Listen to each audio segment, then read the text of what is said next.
मित्रों, स्वागत है आपका ज्ञान गंगा आयुर्वेद क्लासेस में। Myself doctor Anil Kumar Patel, MD, रचना शारीर, assistant professor, SAS Ayurvedic medical college, Harhua, Varanasi. आज हम लोग मर्म शारीर के अंतर्गत लास्ट टॉपिक या पॉइंट के बारे में बात करेंगे। आज से हम लोग का मर्म टॉपिक खत्म हो जाएगा। तो हम लोग देखते हैं कि लास्ट टॉपिक क्या है, कि जो कि धमनी मर्म की व्याख्या है। जैसे कि हम लोग जानते हैं धमनी मर्म को हम लोगों ने देखा था जब वर्गीकरण की बात किया था, तो रचना के हिसाब से जब वर्गीकरण की बात किया था तो आचार्य सुश्रुत ने मांस, शिरा, स्नायु, अस्थि संधि और अस्थि संधि की बात किया था, अर्थात मर्मों की संख्या पंचमर्माणी कहा था। फिर वही अगर उसी प्रकरण में अगर हम लोग रचना के अकॉर्डिंग अगर वर्गीकरण की बात करें वाग्भट के अकॉर्डिंग, तो उन्होंने क्या कहा कि जो मांस, शिरा, स्नायु, अस्थि संधि के साथ साथ उन्होंने धमनी मर्म को भी एक्स्ट्रा मान लिया। इसका मतलब षड्विध मर्म की व्याख्या वाग्भट ने की।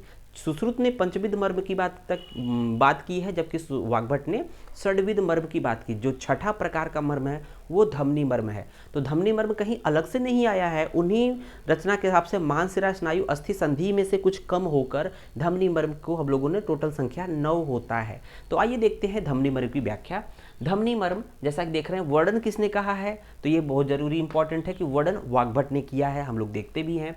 संख्या की बात करते हैं, संख्या 9 है। तो संख्या 9 कैसे आई इसको जानना जरूरी है। तो देखते हैं संख्या 9 कैसे आई। जब हम लोग सुश्रुत के हिसाब से, रचना के हिसाब से मर्म का वर्गीकरण की बात करते हैं तो मांस मर्म की संख्या सुश्रुत ने 11 बताई है, शिरा मर्म की संख्या 41 बताई है, स्नायु मर्म की संख्या 27 है, अस्थि मर्म की संख्या 8 है, संधि मर्म की संख्या 20 है। अगर फिर उसी रिस्पेक्ट में अगर वाग्भट की बात करें तो उन्होंने क्या कहा कि जहाँ पर इसी मांस मर्म से एक घटाकर एक कम करके मांस मर्म की संख्या 10 कर दिया है।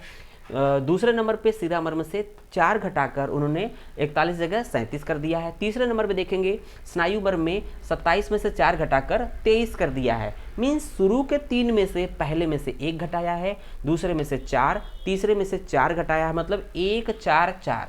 बाकी देखेंगे 8 8 20 का 20 एज इट इज है। अगर इसको देखेंगे वाग्भट के हिसाब से ये पंचविध मर्म हो गया, तो ये बचेंगे 9 इधर हो जाएगा, 1 + 4 + 4 9 हो गया। ये 9 अलग हो गया, मीन्स एक कम हो गए 9। इसका मतलब 98 + 9 = 107 वाग्भट की भी हो जाते हैं। तो ये 9 जो हैं यही 9 धमनी मर्म हैं।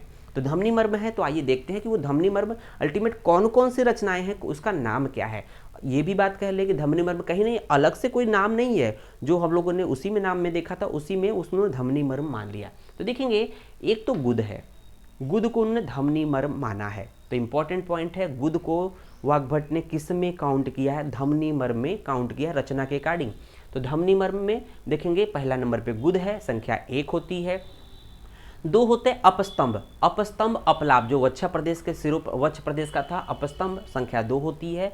विधुर की संख्या 2 होती है, तो विधुर देखेंगे ये सिरों प्रदेश का था, विधुर पे आघात होने से व्यक्ति बाधिर उसको हो रहा था, सुनने में परेशानी हो रही थी, विधुर अर्थात विधुर मर्म की संख्या 2 है। बाकी सिरों प्रदेश में ही श्रृंगाटक मर्म की बात किया था, वहाँ संख्या 4 होती थी। अब बात आती है कि ये चारों नामों को, इन चारों नामों को ईजी तरीके से याद कैसे किया जाए। हम लोगों ने ये पता कर लिया कि धमनी मर्म की संख्या 9 होती है, इसका वर्णन वाग्भट ने किया है। ये संख्या 9 कैसे आई, कहाँ से, रचना के हिसाब से किस में से, शुरू के 3 मांस, शिरा, स्नायु में से घटकर 1 4 4 कम हो गया, उसी हिसाब से उन्होंने बता दिया। ये संख्या 9 हो जाती है आपके धमनी मर्म की। अब बात करते हैं कि ये गुद है, अपस्तंभ है, विधुर है, श्रृंगाटक को याद करने का ट्रिक के बारे में बात करेंगे। तो यहाँ देख रहे होंगे विधुर ने गुद को श्रृंग मारकर अपस्तंभ कर दिया। सिंपल ईजी ट्रिक है, आप बिल्कुल देख रहे हैं। विधुर ने, तो पहला है विधुर ने गुद को श्रृंग मारकर अपस्तंभ कर दिया।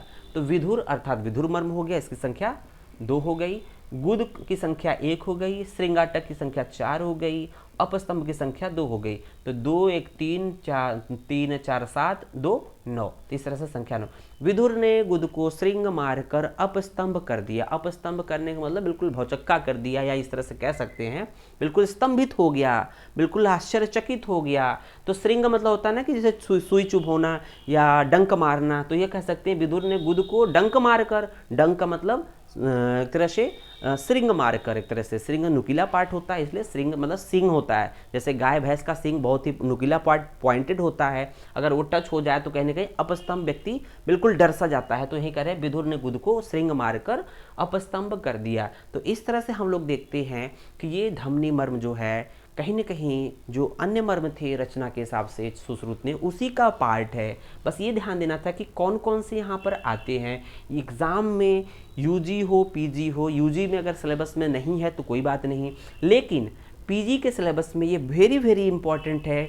नहीं कुछ तो हम लोग को नाम तो याद होना चाहिए कि धमनी मर्म कहते किसे, अगर कोई पूछे कि धमनी मर्म क्या है, इनकी संख्या क्या है, इसका वर्णन किसने किया और किस में से कम हुए हैं, तो इतना जानकारी होना चाहिए, नॉलेज होना चाहिए आपको। सिलेबस तो चीज़ें है ही, सिलेबस को ध्यान में रखा जाता है, लेकिन आपका नॉलेज इंप्रूव होना चाहिए, क्योंकि जब मर्म का प्रकरण यहाँ पढ़ रहे हैं, अब दोबारा सेकेंड ईयर थर्ड ईयर में पढ़ेंगे नहीं, अब सीधे आपको पीजी में सामना होगा या जब चिकित्सा की बात करेंगे तब सामना होगा, तो क्यों नहीं अच्छे से उसको पढ़ लिया जाए।